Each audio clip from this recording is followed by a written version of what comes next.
Highlights, count down the top 5 plays, and reveal the players that will go beast for your fantasy team. Don't touch that browser. The LCS Preview show starts right now.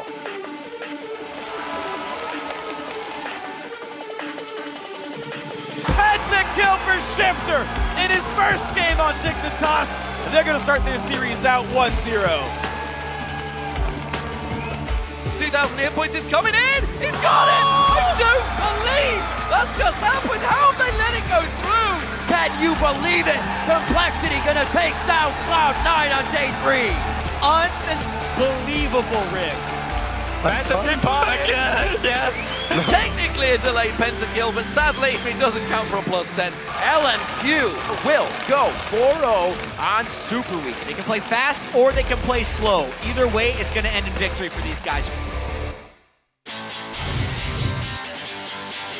What's up, everyone? Welcome to your one-stop for everything LCS heading into week 2 of the summer split. I'm Remy III, and I'll be your master of ceremony for today's LCS Remix. And I'm Joshua Jatt Leisman, and I'll be breaking down the fantasy picks that will have your team walking away from week 2 with a win.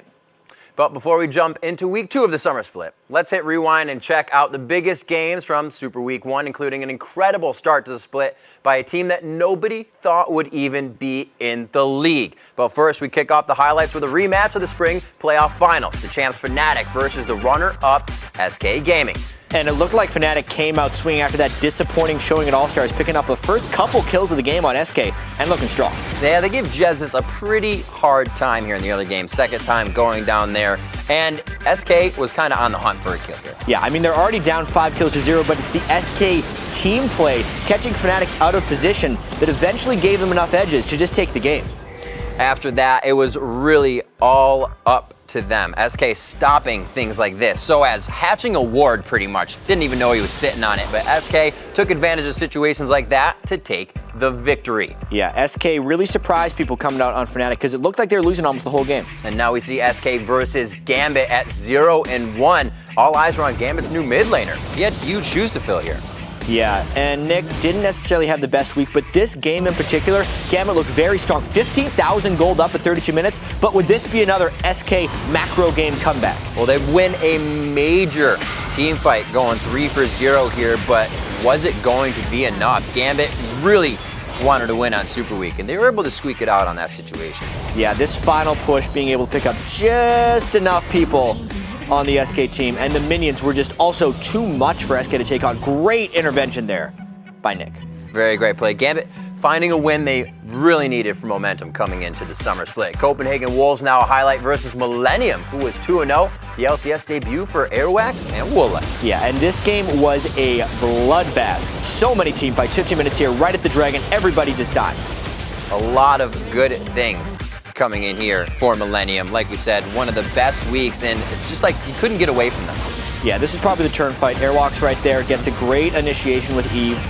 And you can see the Copenhagen Wolves with their pickups, Woolite and Airwalks. They do have potential being able to take down Millennium, who many thought would be an easy game, but actually, since they had such a good week, this was a huge win for Copenhagen Wolves. Huge win, a very strong performance there by the new CW. Next highlight is Alliance versus Fnatic. Alliance would pick up the win during this game, but it was Fnatic looking to grab it. Yeah, Peke gets all shook up there because he had been ganked previously to burn Flash, and then he stuck around, not accounting for Eve's Flash. Beautiful hook from Nif's Thresh there allows Alliance to snowball their lead. Here they pick up 3 for 1, Jad. It was almost insurmountable. We've seen this story so many times. Fnatic getting caught in team fights by better team fighting teams. That's what Alliance did right there. The next highlight, a 2-1 Millennium versus a 1-2 Gambit.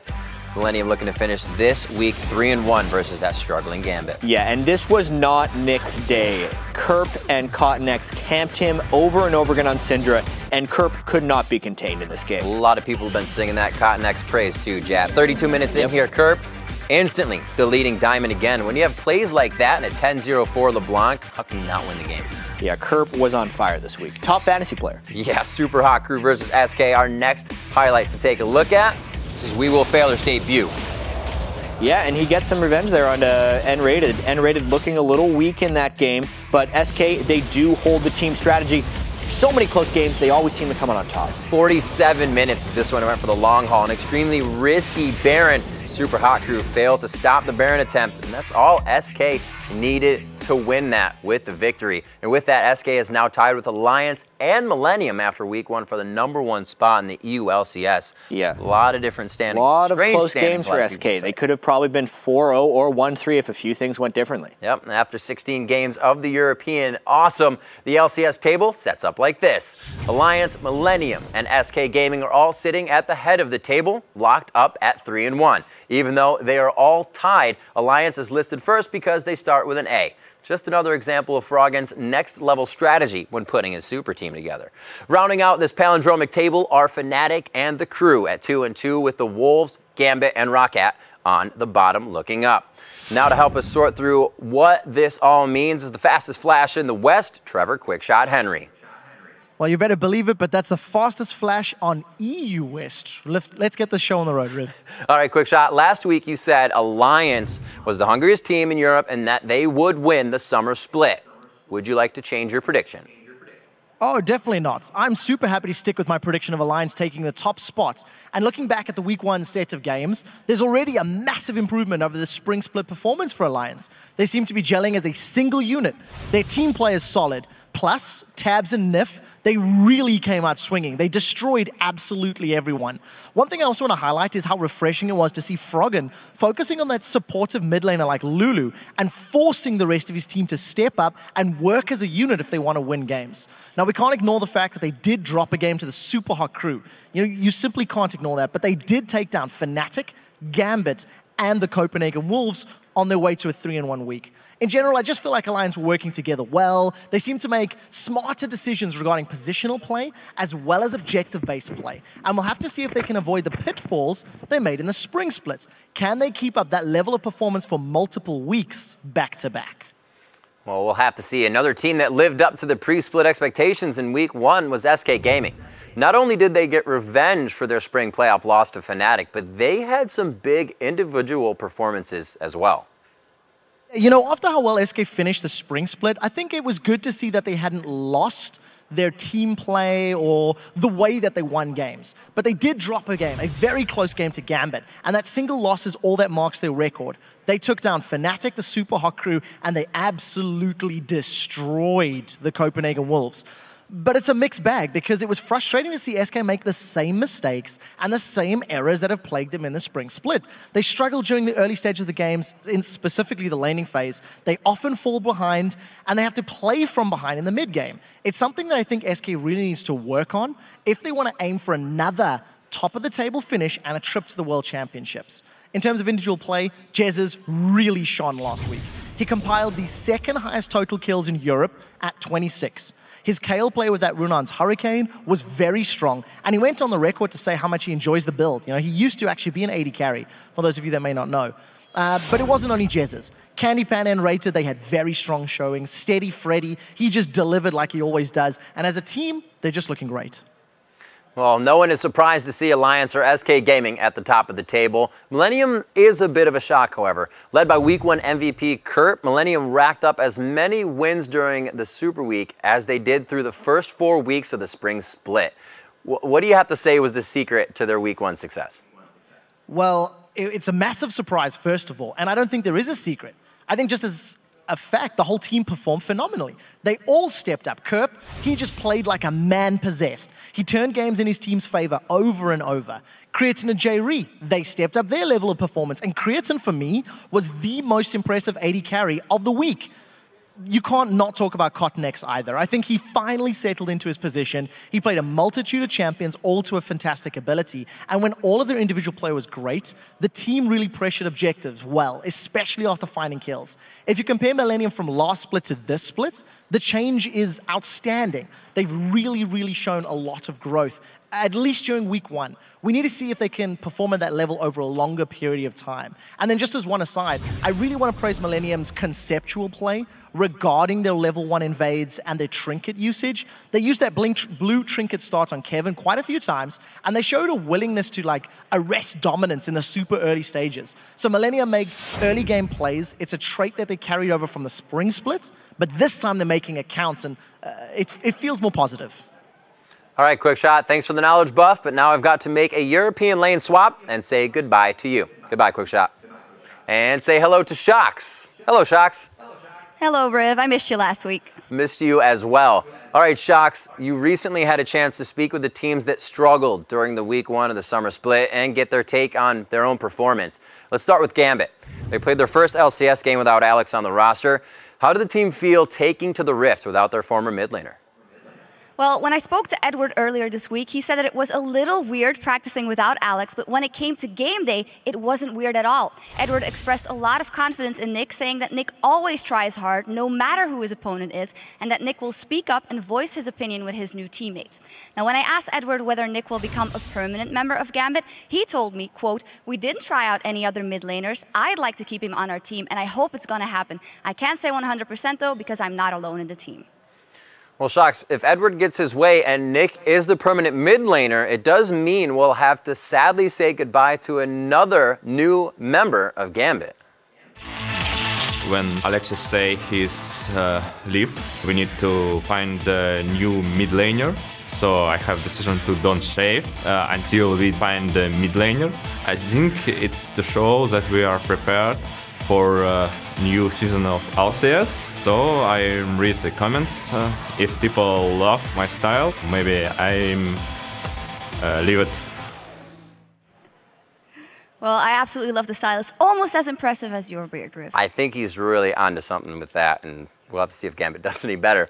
Now let's shift our attention off of Darian's face and to the Wolves, who added 2 new members to the pack over the midseason hiatus.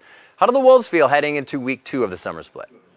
When I spoke to Youngbuck about Super Week, he said we were satisfied with going 1-3 against the top 4 teams, but he continued to say that they were unhappy about their last 2 losses where they were, quote, run over with ease. Youngbuck said that his team knew that they wouldn't have the best performance in the early weeks of the summer and that they just wanted to have their new players experience what it was like to play in the LCS. He believes that they have the potential to grow a lot and that they already showed great teamwork in their games. Now, Youngbuck is very optimistic about the summer, saying, quote, we have played the top 4 teams, and in the next 2 weeks we play the bottom 4, and after the next 2 weeks it'll be easier to tell where we stand as a team. And the third team who finished Super Week with only 1 win was Roccat. They're the only team at the bottom of the table who didn't make an off-season roster swap despite a shaky end of the spring split. How's the squad feeling heading into their matchup against first-place SK Gaming today? When I spoke to Vander, he was understandably upset about their 1-3 Super Week record. He said that the only game he thought they deserved to lose was versus Millennium. He felt that they were unlucky versus the Super Hot Crew, and they threw the game versus Fnatic. Now, when I asked him why he feels they have been struggling lately and whether he feels that the teams have figured them out, Vander replied that the style of play is always shifting and they are playing different than they were before, but so is every team. Vander said that he thinks that every team struggled during Super Week, that it's just the beginning of the season. They lost some close games and that, quote, we know we have to work hard, but there's no reason to worry yet. All right, Shocks, thanks for the insider information. Have a great week 2, and we'll see you back here before week 3. See you next week. All 3 of the 1-3 teams will have a chance to even up their record this week as every European LCS team heads to the Rift twice over the next 2 days. Coming up immediately following the LCS Preview show, it's a battle between the 2 most successful European franchises in league history, Fnatic versus Gambit. That'll be followed by the Wolves versus the Crew. Then it's a battle between first place Millennium and first place Alliance. And wrapping up your Thursday of LCS, it's Roccat versus SK Gaming. Then coming up on Friday, it's another battle between first place teams as Alliance takes on SK Gaming, with Gambit and the Crew finishing up week 2 in the EU. Now, if you're thinking about your fantasy team while I was running down the schedule and wondering, should I swap out Peke for Selfie this week? Wonder no more, because Jat is literally standing by with the fantasy knowledge that will help you dominate your league in week 2. And LCS Fantasy has been a ton of fun so far, and we're only a week in. So let's take a look at actually some of the biggest beasts from the Super Week we just saw. All of LMQ did well, but particularly Xiao Zhao. He had 109.5 points, even though he was projected for 72. We also need to be able to talk about the leader in points for the week, Kerp, on Millennium, who most people actually probably had on their bench. So don't feel bad if you didn't start him. And finally, we've got Shifter. He got a pentakill in his first game, 50 points in his first game, and 100 for the week. And those guys stepped up big, but now we got to talk about guys in the next week, or in this week, who kind of fell below and were a bit of duds. Diamond, in particular, was probably the first or second jungler most people took. and he had 30 points, which is really unfortunate. Soaz as well, one of the best top laners in the league projected-wise, 36. And Meteos, even though 57.5 points isn't terrible in just looking at the point total, but considering he was the first overall pick in a lot of leagues, it's a big disappointment for these guys. Another thing I want to focus on, though, is the sleeper picks. And I want to focus on these guys because they were probably available in most leagues, and you might be able to scoop them up quickly before the rosters get locked in when the games start. Selfie in particular.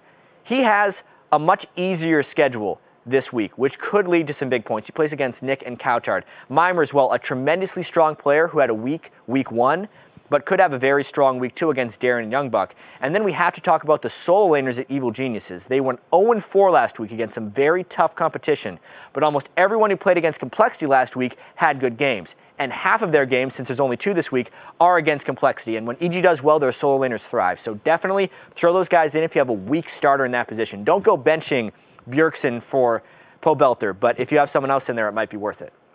And then there's also guys to watch out for, the guys that have more difficult schedules this week and had amazing weeks last week. Kerp, there's a lot of hype around him, but he was on people's bench at the start of the year for a reason, because he wasn't expected to perform. Be wary of starting him over some of the top-tier picks. Shifter as well is against Xiao Xiao and Bjergsen. Those are really difficult matchups for him. And then LMQ as a team. I know it's easy to jump on the LMQ fantasy hype train because they had such an amazing week 1, but their schedule gets much tougher this week. Dignitas and Cloud9 are not teams that typically give up good fantasy numbers to opponents, so keep all that in mind when you're locking in your roster in the next 20 minutes. And also remember, if you don't have a roster and you missed out on week 1, don't worry. You still have time to sign up for a fantasy league. Just head over to fantasy.lolesports.com, follow the instructions, and set up your league. But for now, let's send it over to Riv for an LCS mic check.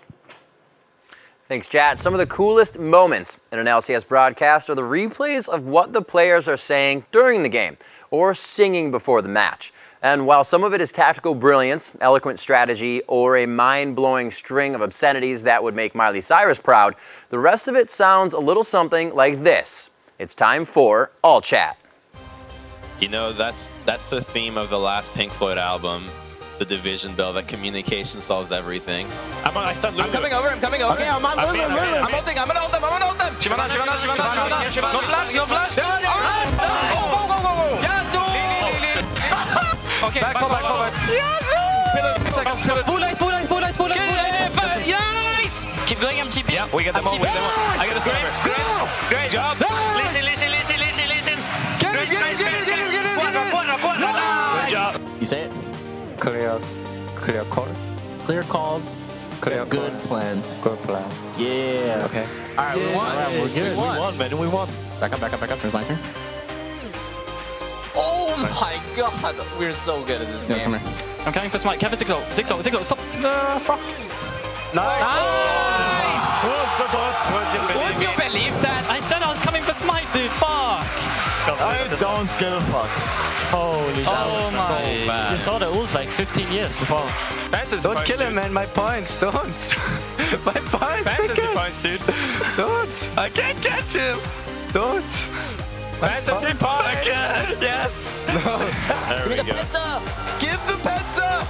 Give me your fantasy stats. Wait, get it. Yes! That dude was a beast on Thresh yesterday. All my troubles seem so far away, but now I need something place to stay. It's always fantastic to know that players share the same moments of, mess ups and yelling and also forgetting the lines of a song. But beyond that, we love it when you guys watch us live. It makes getting up 12 hours before Cutie Pie rolls out of bed and starts braiding his luscious locks all worth it. But in case you or your friends do miss our live performance, you can now check us out on lolesports.com. We've got our own tab at the top between leagues and tickets, which means you're now just one click away from all the highlights, fantasy tips, and comedy that's too risque for the LCS broadcast. You never know what surprises we have in store. Just ask Shifter or Afrolift. Now let's turn our attention back to the Rift and relive the biggest moments from week 1 of the North American LCS Summer Split. We're going to be kicking it off with a rematch of the Spring Tournament Finals, Cloud9 versus Team Solo Mid highlight here. Cloud9 having the shot caller back, and Amazing and Glebe looking to make an impact. And honestly, Riv, this was a pretty slow game, and Cloud9 controlled it throughout, most notably at this Dragon fight, and afterwards, TSM could not really recover in any way, shape, or form. Now, Cloud9 was able to really just handle these fights as usual, and the start of the split looked to be normal. Yeah, everyone was thinking Cloud9 is doing great, and the roster changes from TSM, still the jury was out because you don't expect them to beat Cloud9. Nope, LMQ versus Evil Geniuses. Everybody trying to figure out how LMQ would do in the LCS. And early on, EG had a pretty good plan. Wait for LMQ to get aggressive and then punish. They catch No Name trying to invade Snoopy. And aggressive, I think, is the key word for LMQ, because even if things like that don't work, you see two members going down, they keep putting the pedal to the metal. And that's exactly what LMQ decided to do. They found fight after fight. Specifically, there's a big one in the mid lane where they turn the tides. An amazing three-person solar flare coming from Mord. Usually he's the bait for the team, but he'll get the initiation sometimes as well. Yeah, oh no, I hooked a minion, what do I do? And then he just jumps to a minion and dies. But at the end of the day, LMQ's bottom lane still crushes, and Vasily still gets a bunch of kills, as he does in this fight. Despite a poor start there for LMQ, they do go on to pick up their first win in the LCS, and they clean up everything in these fights before they move on. Taking their victory walk on, our next highlight is going to be coming from Complexity versus Dignitas. This is Complexity's debut in the LCS and Dig's first game with Shifter, Zion. Yeah, and right off the bat, even though Shifter was getting beaten in CS, he definitely comes out on top in kills, killing Prawley over and over with the help of that guy, Crumbs. Picking up a triple kill after this one, Dignitas's coverage, map control, were second to none on this one. It allowed Shifter to do things like this, just roam around for fun. He was doing pretty well in this game, 10 kills after this Baron fight. I wonder if he's going to get any more. Possibly being gifted the pentakill in the end of the game. You can hear the team, we just heard in the audio all chat, give it to him, get it, and he does get it. The first one on the first day. Such a great start for Dignitas, and honestly, Broken Chard was just trying to defend the Nexus, right? That's what I would have said. CLG versus LMQ up next, a highly anticipated match with their new top laner Seraph against the hyped LMQ. This game was absolutely crazy. It all started in craziness with this really well executed turret dive. Seraph was looking very good in his first game for CLG here. Very bold things coming from CLG, but they will never give an inch early. Xiao Zhao picking up a triple kill here as CLG tries to push their lead a little too much. Yeah, I mean, a 2v5 at the Baron pit, no one really expected them to do that, but CLG tried a very early Baron, and the solo laners of LMQ are very good. They shut him down. Something like that's hard to come back from. That's a second victory for LMQ, 2-0 on the day after that. Next up is Dignitas versus Cloud9. Crumbs and Zion with the thumbs up as they go into this game hard. Yeah, and Cloud9 described it as a blind spot later. That spot where Hyde just got caught by Crumbs happened again and again, and it really allowed Dignitas to take big-time control over this game. And just look at that, 27.5 minutes in Cloud9's base, almost unheard of. But Dignitas makes it happen, and they take down the Nexus along with it. Yeah, those roster moves are looking fantastic for Dignitas. Crumbs is very happy to have new solo laners on both sides of him. LMQ versus Curse now coming in. LMQ 3-0 versus the 0-2 Curse. And Xiao Zhao and No Name do not let up. Really good jungle mid synergy at the start of this game. It was a little slower than the other LMQ games, but in this one, they really had their patience tested. Very good point on the slow work. LMQ did what they could. Xpecial trying consistently with the flash engages, but LMQ seemingly always has Ackerman there as a tank to help tear through the fights. Yeah, there was a lot of baiting of Xiao Zhao's LeBlanc in this one that really prolonged the game, but LMQ found the fights they needed down the stretch. Another more bait here, baiting out the Tibbers for 0 damage. Vasily to pick up the kill, and LMQ really just winning a chaotic fight versus Curse to take the win. Yeah, they'd grown a pretty big lead throughout that game, and another tough loss for Curse. They always stuck around in these games before falling. Next up, Cloud9 versus Complexity on the matchup. It was a battle of the Stash versus the Beard when these two teams went head-to-head. Yeah, but really, it was the counter gank in the bottom lane that got this one started. Cloud9 was down summoners at the start of this one, and it gave a big edge to Complexity's squad. Now, people said Robert X. Lee has and always will be a nice and good AD carry, and he shows it by carrying this snowball throughout the game here. Yeah, a BF sword at 4 minutes after picking up a triple kill and double buffs. If you don't do well with that lead, you're not an LCS AD carry. 35 minutes in, Cloud9 feeling the pressure on the day.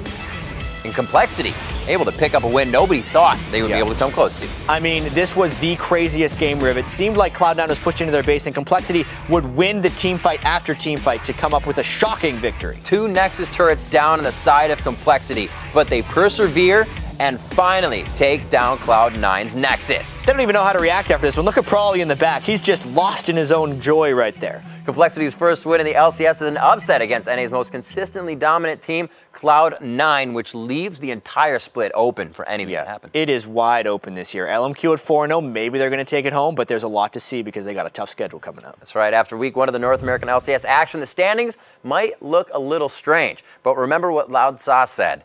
Life is a series of natural and spontaneous changes. Don't resist them. That only creates sorrow. Let reality be reality. Let things flow naturally forward in whatever way they like. Or, what Taylor Swift said, this is a new beginning and things will change. It's like 2 peas in a pod. Whichever one you want to listen to. Right. LMQ is sitting at 4-0 after completing the 8th perfect Super Week in the North American LCS history. Yeah, Dignitas and Team Solomid are 1 game off the pace, while the defending champs are tied for 4th with Counter Logic Gaming. Bringing up the bottom of the half of the standings as well, it's Curse and Complexity, and then Evil Genius has compiled the 5th anti-perfect Super Week since the launch of the NALCS. And that's got to smart for EG. And now for the Fantasy Geniuses, who started as many players from LMQ as they could on their team, they're feeling pretty smart themselves. That's because the team that destroyed the Challenger Series proved that they could do it on the pro level too. After weeks of discussion on where that the team was made in China would end up in the North American LCS, they ended week 1 on top. They led the league in kills, assists, KDA, gold per minute, and the number of fantasy teams they carried to victory. While the entire team was OP, the 2 players who stood out the most were their AD carry Vasily and the week 1 MVP mid laner, Xiao. Yeah, and I'm just going to start with Vasily. He got the most love from the LCS pros before the summer split started, and I think it's fair to say that he exceeded expectations. He led North America in kills with 28, which was almost double Sneaky and double his 15, who were the next closest AD carries. He also went 9-0-6 in his first game with 329 CS, 15.8k gold, in a 34-minute win over EG. And statistically, that's the best rookie game by any player in LCS history. But for how well Vasily did, it was actually his teammate Xiao Zhao who was the MVP of the week. That guy just makes play after play. Xiao Zhao was 1st in gold per minute, 2nd in CS, 4th in kills, and 5th in KDA for week 1, despite never playing in the LCS before. And with all these accolades, it was a very impressive week 1 for Xiao Zhao and LMQ. Week 2 will be the true litmus test of just how good this team is. We hit on it when we were talking about fantasy, but LMQ's schedule gets a little more difficult this week. They play Dignitas and Cloud9. And while LMQ did go 4-0, they struggled a bit at times. They had very close games against CLG, but their aggression and precise team fights were enough to make up for some of their miscues. These guys really know how to fight as a team as well. Moore leads the league in assists, while No Name is 3rd, Ackerman is 5th, and Xiao Zhao is 7th. But this week will be their toughest fight yet. And afterwards, we'll know if LMQ is kind of the next Cloud9, or if they're more like Roccat, a hot start before they fall back to earth. But speaking of hot starts, no one in LCS history has gotten off to a hotter start with a new team than Dignitas' Shifter. His Dignitas debut was the stuff of legends, as Shifter the God went 15-0-4, including his first professional penta, only the 8th penta achieved in the 814 LCS games that have been played so far. Overall, during week 1 of the NALCS, Shifter was 2nd in kills, 3rd in kill participation, 5th in gold per minute, and 1st in KDA with a divine ratio of 21.5. We talked about what a good supporting cast could do for Shifter, but what Shifter did for Dignitas during week 1 was even more impressive. And honestly, Dignitas hasn't looked this good since their 10-game winning streak during the first couple weeks of last year's spring split. But since that 10-game winning streak, Dignitas has went 37-46, including playoff games. Now, it wasn't just Shifter who stepped up for his new team. Zion jacked up EG in their 2nd win of the week. But even Shifter actually couldn't carry Dignitas past a struggling Curse team in their final game of Super Week, which does raise some red flags, especially since this week, Dignitas plays LMQ and Team Solomid, a team they failed to beat even once during the spring split. And while Kiwi and Cutie Pie were able to make some sweet music together, it didn't really translate into many kills. Cutie only has 9 kills, which is tied for the least in the league for AD carry. Crumbs, despite his presence in the jungle, only picked up 4 kills, which is the 2nd fewest for junglers in the league. He did have a lot of assists, though. Part of that is the Shifter's been so good. He took a lot of those kills. But when he was held in check versus Voyboy, the rest of Dignitas wasn't able to step up. And this week's Shifter's only going head-to-head against Xiao Zhao and Bjergsen. Pretty tough matchups. And if history repeats itself, Cutie Pie might not be much help. He has a 1.31 KDA against TSM last spring, so a lot of Dignitas has to do well. A proving week for them. And speaking of struggles, for the first time since they won their way into the LCS last summer, Cloud9 looked, well, average, if not bad at times. After taking out their TSM rivals in Game 1 of the summer split, Cloud9 was handed a pair of shocking defeats. First at the hands of Dignitas, and then by the struggling LCS rookies Complexity. But it wasn't just the losses, it was how they lost. Cloud9 looked lost on the Rift, and there were several plays that had everyone scratching their heads and wondering what happened to the most dominant team in LCS history. Yeah, Riv, in my post-game interview with Meteos after their win over COG, he brought up a lack of practice with High. And while that certainly could be part of the problem, there were some individual mistakes that looked like Cloud9 just didn't have their heads in the game, specifically in their game versus Complexity. Balls tried that weird teleport out of the top lane after a failed turret dive, or in the same game where High kind of zombie walked into Complexity's base and got killed. And it wasn't just the teamwork that looked sloppy, it was the individual play as well. So all these kind of bad things for Cloud9. But we have to remember, they lost to Dignitas in week 1 of the spring split as well. And then they also lost to TSM in week 3. And a lot of people thought that their time had finally come at the top of North America. But all they did was end the split on a 13-game winning streak and then sweep their way through the playoffs. So we know that Cloud9 is capable of bouncing back from this, and a win against LMQ this week would go a long way in proving that they're still the best team in the NALCS. And despite their week 1 struggles, Meteos and Cloud9 did help the LCS achieve a milestone. During their game against Counter Logic Gaming, Meteos took down Doublelift, and while that was only the 9,990th kill in the North American League history, Doublelift's death was the 10,000th death of all time. Congratulations, Doublelift. Your death mechanics are still pristine. During the rest of that game between Counter Logic Gaming and Cloud9, the teams managed 2 more kills, bringing the all-time kill count up to 9,992 kills, which means we'll probably reach kill 10,000 during the game on Saturday.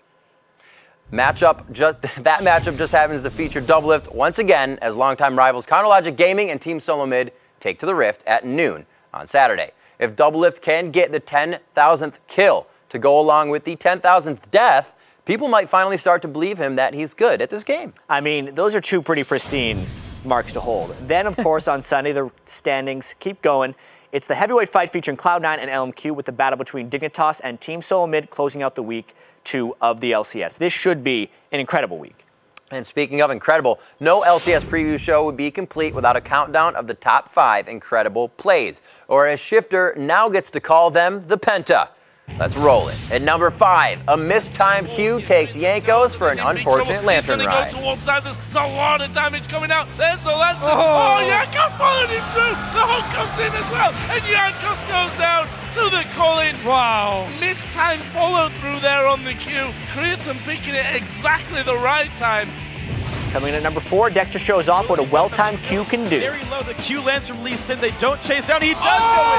Big damage. Picks him back in the shutdown. He lands the Q, so Dexter's like, oh my god, I landed the Q. He needs to go over, safeguard to the ward, then just in time to take his second activation. What a ridiculous play from Dexter there. At number 3, Kerp throws everything but the kitchen sink at Overpower. Infinite improvement, but of course, over a lot more games before. Overpower here, gonna go down. Kerp throwing everything at him. Ignite it will be that finishes things off. At number 2, Shifter's Dignitas debut ends with the Penta. Texas turret will go down to Zion Spartan 5 vs 5. The last fight for Complexity. Can they make it happen? Westrice in the front, but he's going to explode. Double kill there for Shifter. Explosion, triple kill. Brogushard stuck inside the base. Everyone going down except the Lee Sin. Quadra kill for Shifter. Will they give it to him? Penta kill for Shifter in his first game on Dignitas. They're going to start their series out 1-0. And your number 1 play this week comes courtesy of Doublelift and his Vayne mechanics. And you can tell Doublelift wants to make something happen. This is what people know and love about CLG, though. There we go. Double's trying for it. He does land the stun, puts the ward down, and gets the kill. Classic CLG mashing up against classic Cloud9. Doublelift goes for the solo kill and gets it. Great games, great kills, another week to get some more. And with that, we've reached the end of our time together, but don't despair. Week 2 of the European LCS will be kicking off in just about a minute. But first, sit back, relax, and enjoy the last hit.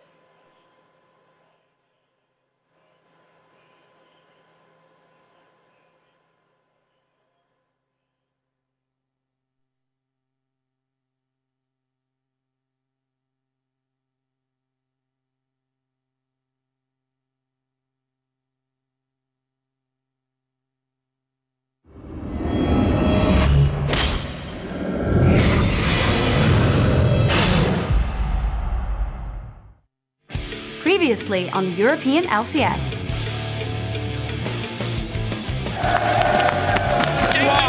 Overpower here. Gonna go down. Cup throwing everything at it.